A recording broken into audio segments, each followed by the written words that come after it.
Buenas tardes, estudiantes. Vamos a dar inicio a una nueva clase del curso de capacitación laboral, elaboración de pastas frescas. Hemos estado haciendo una clasificación de pastas en donde hemos hablado de las pastas largas, de las pastas cortas, hemos hablado de las pastas planas. En todo momento estuvimos viendo qué diferencia había entre una y otra, qué nombres tenían. Lo que no hemos mencionado también es que también, lo mencionamos a media, pero que también se pueden diferenciar por su textura. Unos son lisos y otros son con una determinada textura, ya sea rayada, con puntitos, retorcidas. Esa textura hace también a la diferencia. Y el otro elemento que no hemos tomado como para marcar diferencias son los colores de las pastas, pero eso lo vamos a ver cuando empecemos a ver ya los ingredientes que vamos a emplear y cuando comencemos ya a amasar y a trabajar las diferentes pastas. Hoy, dentro de lo que es pastas, vamos a hablar específicamente de algo muy especial. Nosotros, para elaborar las pastas, necesitamos tener en cuenta que lo primero, lo fundamental para una pasta es el uso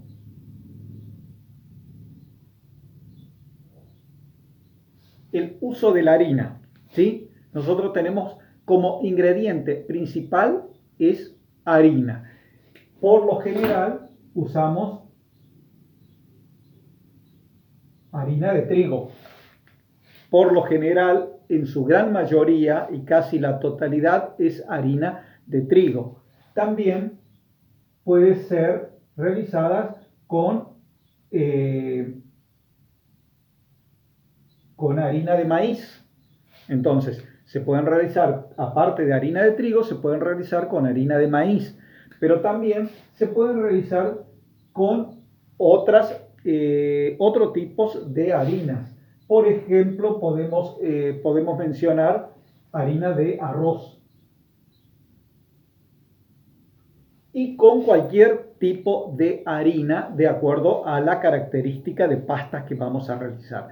Pero nosotros nos estamos refiriendo a las pastas frescas tradicionales de característica, ya de por sí, de característica italiana, en donde predomina harina de trigo.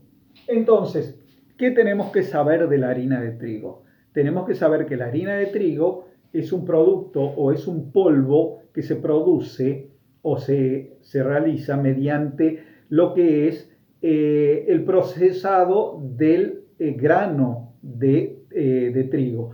Entonces, el grano de trigo se lo muele hasta convertirlo en un polvo. Pero ¿qué molemos del grano de trigo? No molemos todo, porque la cascarita, digamos así, lo que sería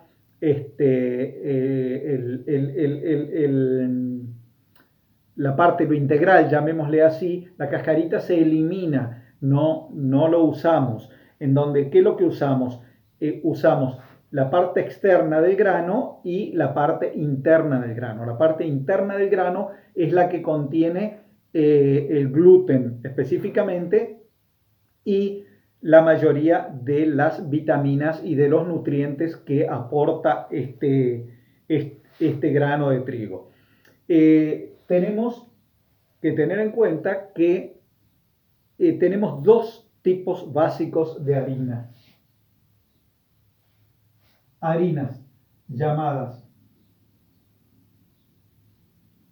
débiles y harinas llamadas fuertes.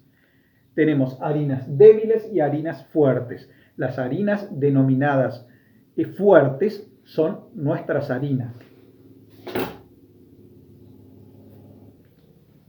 Las harinas fuertes son las harinas que tienen mayor contenido de gluten. Son las que su molienda no está tan refinada. Entonces, las harinas fuertes son las harinas específicas o especiales para realizar panes. Se usan para realizar, también para realizar pastas. Mientras que las harinas débiles son las harinas débiles son las que tienen menor contenido en gluten. Entonces no logran tener la elasticidad que pueden llegar a tener las harinas fuertes. Entonces, estas harinas llamadas débiles son las que generalmente se emplean en repostería.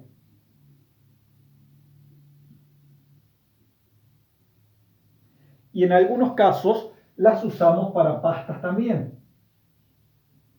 Entonces, para pastas podemos usar los dos tipos de harina de acuerdo a la pasta que vamos a querer lograr.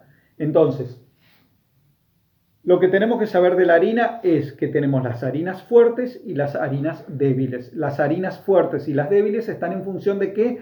Del contenido de gluten. El gluten, ¿qué es lo que le proporciona a la harina? Es la elasticidad necesaria para que la masa después no se rompa cuando la trabajamos. Ustedes habrán visto que cuando trabajamos con harinas de las que denominamos 4 ceros, cuando por momentos queremos estirarlas un poquito de más o las queremos mover, se nos entran a quebrar o a romper. Eso se hace quebradizo en las harinas débiles por falta de gluten.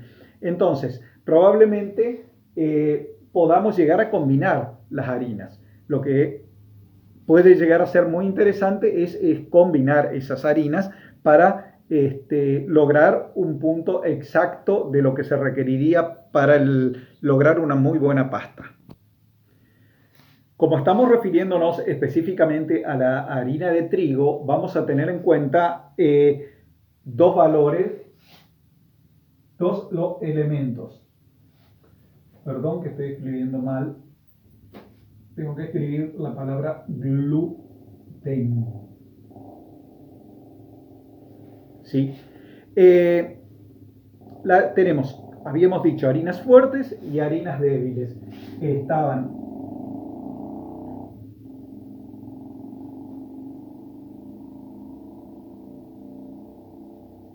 ¿sí? Harinas fuertes y harinas débiles, ¿sí? Y todo está en función del gluten. Entonces, ¿qué es lo que sucede con el gluten?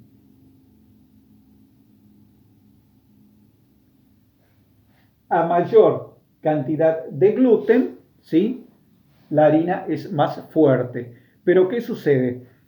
Las harinas las encontramos comercialmente especificadas con una denominación 0.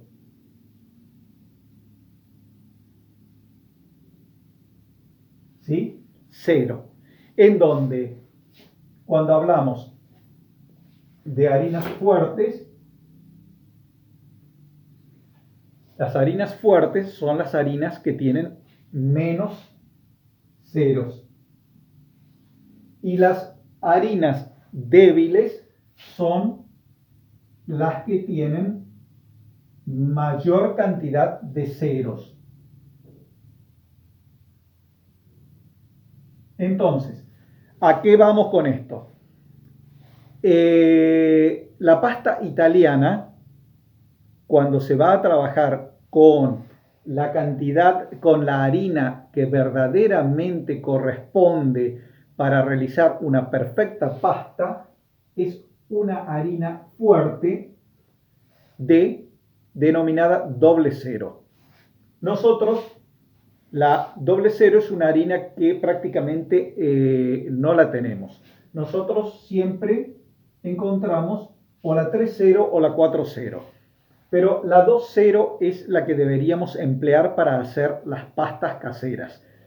Y la 4-0 es la que ya deberíamos dejarla de lado, a pesar de que siempre la preferimos porque es más fina, es más refinada, nos da mejor posibilidad de trabajar. Sabemos de que es una harina que es fácil de trabajar. ¿En qué sentido?